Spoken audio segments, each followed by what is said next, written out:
Question about RTP base and mid coat. Should they be thin to meet viscosity you speak about in your RADS videos? Well, I mean, yeah, pretty much paint. If you're spraying out of a 1.3 to 1.4 tip, if you watch the RAD series, that's the viscosity that you want to be at, pretty much. You know, sometimes if you're spraying it too thick, you're going to end up with a little orange peel. Too thin, you're just going to take a longer time to cover, right? So I would say mix the paint to what what the ratio says on the can, your mixing ratio. And then if it looks like it's a little thick, you can always add 5% more reducer, just a little bit, to thin it down to give you better flow out on the base coat and mid coats. Normally with clear coats, I usually just I'll spray it as the 2-to-1 or 4-to-1, whatever the mixing ratio is on that clear coat. I usually just mix it up and spray it. It's very rare that I reduce clear coat. But single stage, a lot of times I will reduce it extra to make sure it's not too thick, because I want it to flow out. So, and most importantly is the base coat. Base coats, I think, is probably the most important, because if you have orange peel in your base coat, you're going to get orange peel on your clear coat,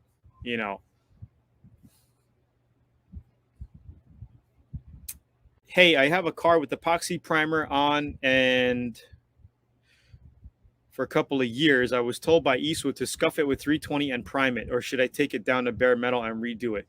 I mean, if it seems like, if you don't have any like surface rust bleeding through or anything bleeding through, you could leave it on, scuff it with about 320, or you can even go a little rougher, 280, to kind of take off that surface part of it, and then reprime it with a 2K filler primer, and then cut that down flat, and you could paint over it, or you could put a sealer on top of that and paint it.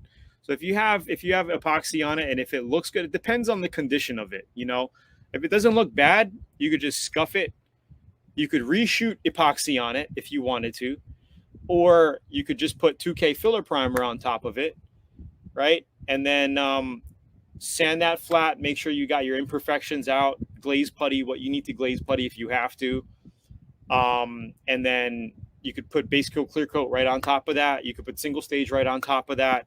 Or if you wanted to, you can seal it first, and then you could do your base coat, clear coat paint job on top of that. Normally, you don't seal.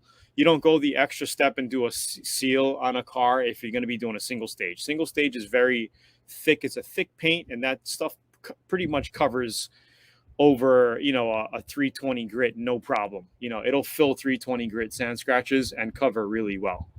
But I prefer to go down to 400 for all of my paint jobs, base coat, clear coat, and regular single stage enamel. Hopefully that helps. Let me know. Type in the chat. Let me know if that helps.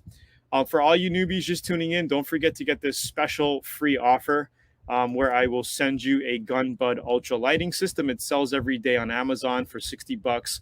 I'll send it to you for right now $16.95 shipping and handling. Just cover the shipping and handling, and you get to test out my Learn Autobody VIP program, which has tens of thousands of users around. Fixed spot in base coat on the Tesla. I'm not sure what spot you're talking about, to be exact. Yeah, I'm not sure. I might have sanded it and rebased it. I'm not sure what exact part you're referring to. I'm sorry. If I post pictures on LAB, will you see them? Yes, post them there and tag me. Tag me as well. Thank you. Repairing a car body, which electrical connections do we have to disconnect to prevent any sort of damages to the electronic units? Well, normally, I mean, if you want to be careful, I would disconnect the battery. And sometimes you might just want to disconnect the alternator. That's pretty much it. So take the ground off the battery.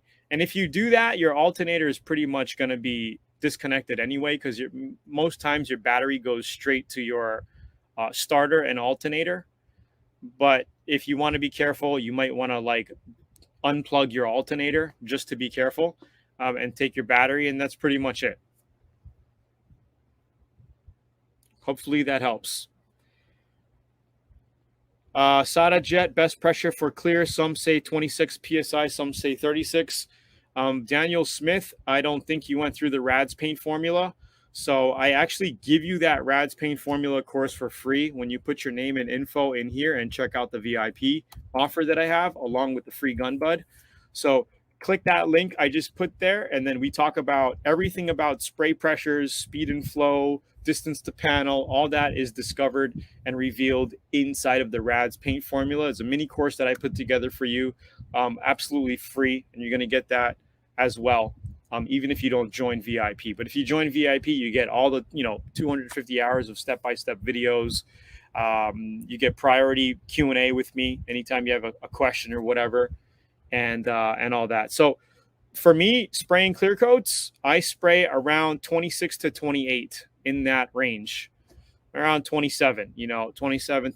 It depends on the spray gun, and it depends on the viscosity of your clear coat. But that's pretty much the range. 36 just seems way too high for me, and that's trigger pulled, looking at the gauge, right?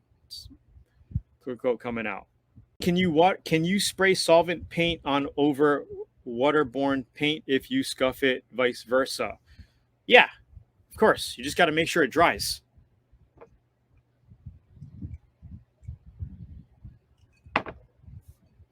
IT.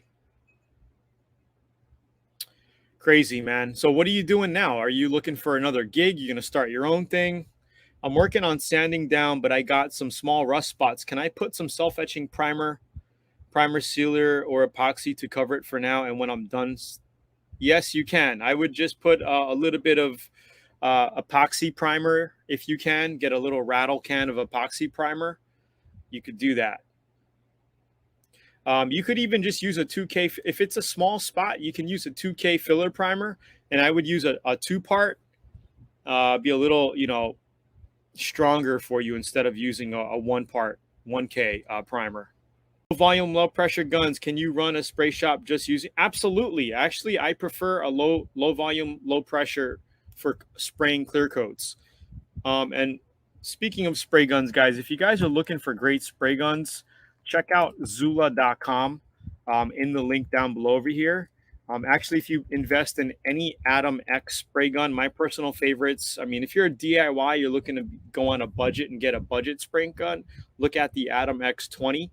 But my favorites are the Atom X27 and the X88. Do I have one here? No, they're in the garage.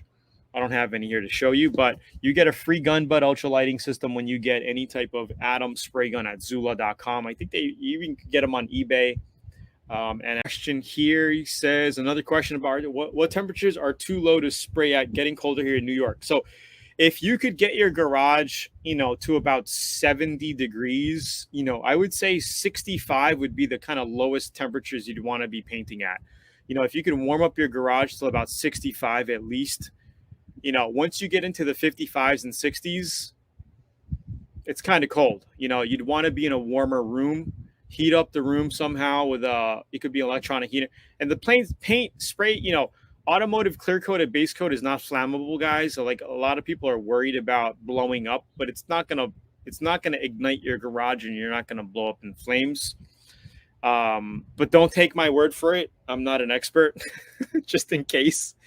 But it's not flammable to the point where you're gonna ignite yourself if you have something plugged in heating the room up.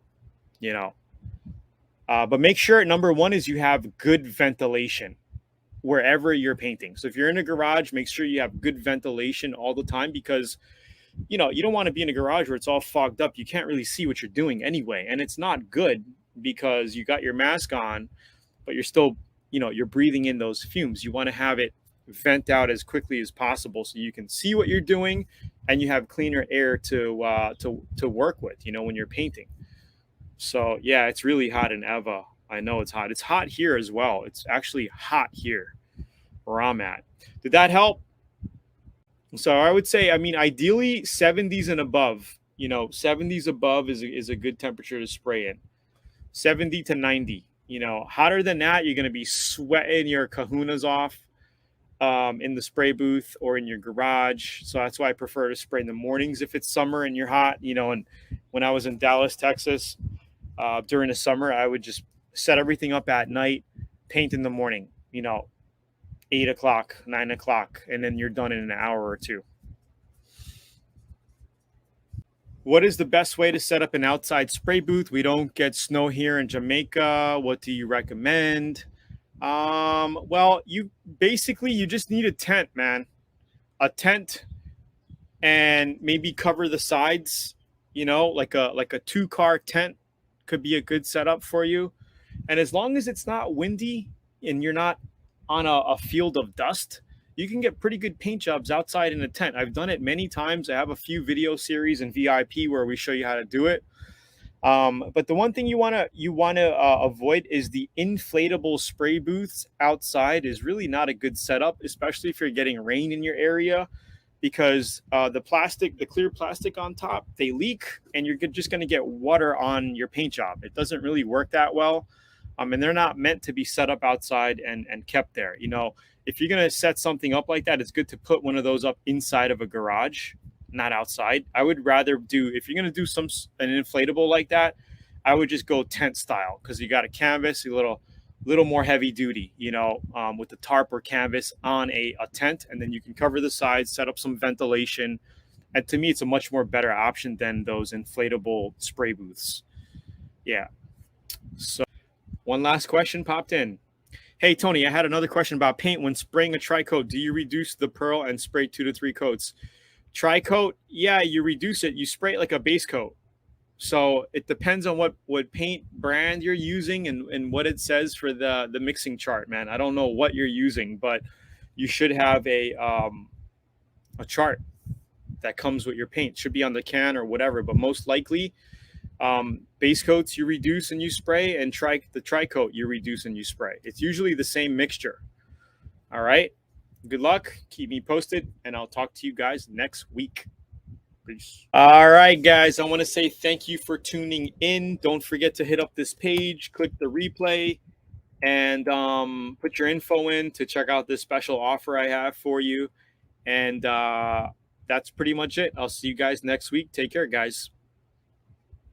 Peace.